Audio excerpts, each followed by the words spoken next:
नमस्कार। DISE academy के online class में आपका फिर से स्वागत है। दोस्तों, आप डायस एकेडमी के ऑनलाइन क्लास में खुद भी शामिल हो सकते हैं। इसके लिए आप डायस एकेडमी यूट्यूब चैनल को सब्सक्राइब करें और बेल आइकन दबा दें, जिससे कि आपको समय समय पे उसके नोटिफिकेशन मिलते रहेंगे और आप इस चैनल से दिखाए जाने वाले वीडियोस के माध्यम से लाभान्वित होते रहेंगे। आज हम आप लोगों के लिए बोर्ड परीक्षाओं में पूछे जाने वाले रस, छंद, अलंकार से संबंधित प्रकरण लेके आए हैं, जिससे कि निश्चित तौर पे परीक्षाओं में 6 मार्क्स जरूर आते हैं। 6 मार्क्स के 6 अंक के प्रश्न जरूर पूछे जाते हैं। अगर आप इसको बेहतर ढंग से तैयार कर लेंगे तो निश्चित तौर पे आप 6 अंक पाने के हकदार हो जाएंगे। तो आज शुरू करते हैं रस, छंद और अलंकार। जैसा कि आपको पता है कि रस किसी काव्य को पढ़ने सुनने से उत्पन्न होने वाले आनंद की अनुभूति को रस कहा जाता है। किसी कविता को पढ़ने सुनने से श्रोता के मन में जो आनंद की अनुभूति होती है उसे ही रस कहा जाता है। रस के 4 अंग माने गए हैं: अस्थाई भाव, विभाव, अनुभाव और संचारी भाव। हमारे मन में तरह तरह के भाव, जब भी कुछ सुनते हैं तो हमारे मन में तरह तरह के भाव आते हैं। कुछ भाव अस्थायी तौर पे आते हैं और कुछ भाव क्षणिक थोड़े थोड़े देर के लिए आते हैं। तो उन्हीं भावों को अस्थाई भाव, विभाव, अनुभाव और संचारी भाव के रूप में हम जानते हैं। इसके बहुत डीप में नहीं जाना है, क्योंकि हमें 9 और 10 के स्तर पे केवल रसों की परिभाषा और उदाहरण को समझना ज्यादा जरूरी है। इसलिए उसके बहुत गहराई में नहीं जाते हैं और सीधे सीधे आते हैं रसों के भेद पर। रसों के मुख्य भेद 9 हैं, क्योंकि हमारे मन में 9 प्रकार के अस्थायी भाव उत्पन्न होते हैं। उन्हीं अस्थायी भावों के आधार पर रसों की संख्या 9 निर्धारित की गई है। हालांकि नाट्य शास्त्र के प्रणेता भरत मुनि ने रसों की संख्या 8 ही मानी है। उनका मानना है कि शांत रस को रस नहीं माना जाना चाहिए, किंतु बाद के विद्वानों ने शांत रस को भी रस के रूप में मान्यता दी और रसों की संख्या 9 हो गई। भरत मुनि ही श्रृंगार रस को रसों का राजा या रसराज मानते हैं। अब बात होती है रस और उनके अस्थायी भावों की। तो आपको पता है कि 9 रस हैं, 9 अस्थायी भाव हैं। तो श्रृंगार रस, जिसका स्थायी भाव रति; वीर रस, इसका स्थायी भाव उत्साह; हास्य रस, इसका स्थायी भाव हास; करुण रस, इसका स्थायी भाव शोक; रौद्र रस, इसका स्थायी भाव क्रोध; भयानक रस, इसका स्थायी भाव भय; विभत्स रस, इसके लिए स्थायी भाव जो है जिगुप्सा या घृणा; अद्भुत रस, विस्मय या आश्चर्य इसका स्थायी भाव है; और शांत रस का स्थायी भाव निर्वेद या वैराग्य है। कुछ शब्द इसमें विशेष प्रकार के हो सकते हैं, जैसे जुगुप्सा है या निर्वेद है या विस्मय है।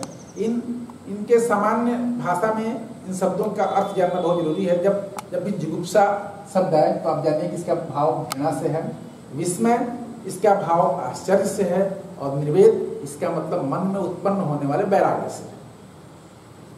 हमें हाई स्कूल के स्तर पे कक्षा 9-10 में केवल 4 रसों को पढ़ना है।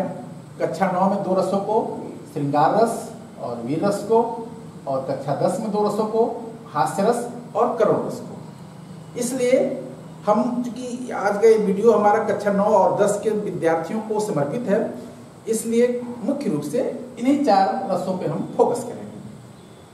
श्रृंगार रस के बारे में जैसा कि आप जानते हैं कि यह रसराज है। तमाम कवियों ने, विद्वानों ने श्रृंगार रस में रचनाएं लिखी।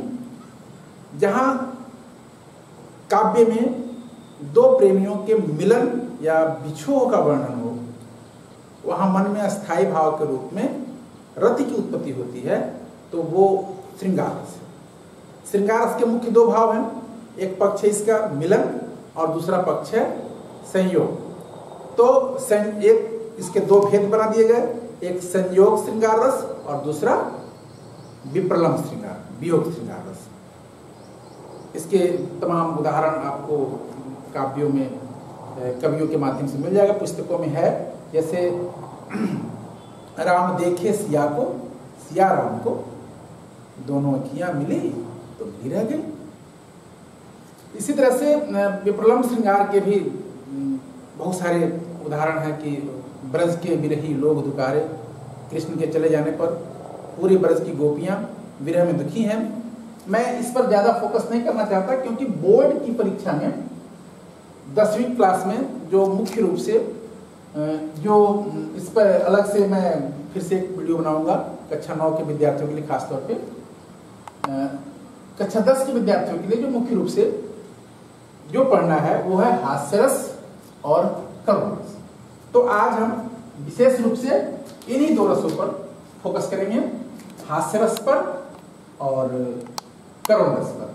हास्यरस जिसका स्थायी भाव हास्य है। जब भी किसी कविता को पढ़ने सुनने पर मन में अस्थायी भाव के रूप में हास्य की निष्पत्ति होती है, स्वतः आपको हंसी आने लगे, तो इसे हम हास्य रस की श्रेणी में लाते हैं। आप कई बार क्या होता है कि परिधान से या फिर उसके हाव भाव से भी हमें हंसी आती है, तो इन सब का जब वर्णन कविता में हो तो इसको हम हास्य रस की श्रेणी में रखते हैं। उदाहरण देखिए, आप खुद समझ जाएंगे।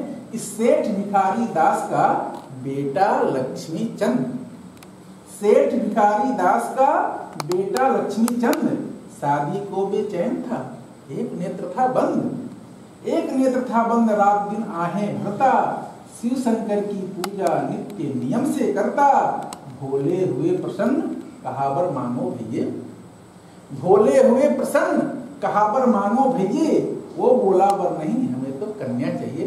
काका रसिक, काका हाथ रसिक हास्य के सम्राट माने जाते हैं कवियों में, और उनकी ये रचना सुनते ही स्वतः आपके मन में हास्य की निष्पत्ति होती है।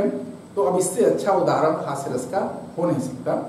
तो ऐसे तमाम उदाहरण हैं जिनको सुन के आप स्वतः आपके मन में हास्य की निष्पत्ति होगी। पकौड़े समा, हथौड़े समूह, सिकिया गामा, रधिया के चाची के काका के मामा। तो ये वो रचनाएं हैं जिनको सुन के आपके मन में स्वतः ही हास्य की निष्पत्ति होती है अस्थायी भाव के रूप में। ऐसी रचनाओं को, ऐसी कविता को हम हास्य रस की श्रेणी में रखते हैं। ये हास्य रस के उदाहरण हैं।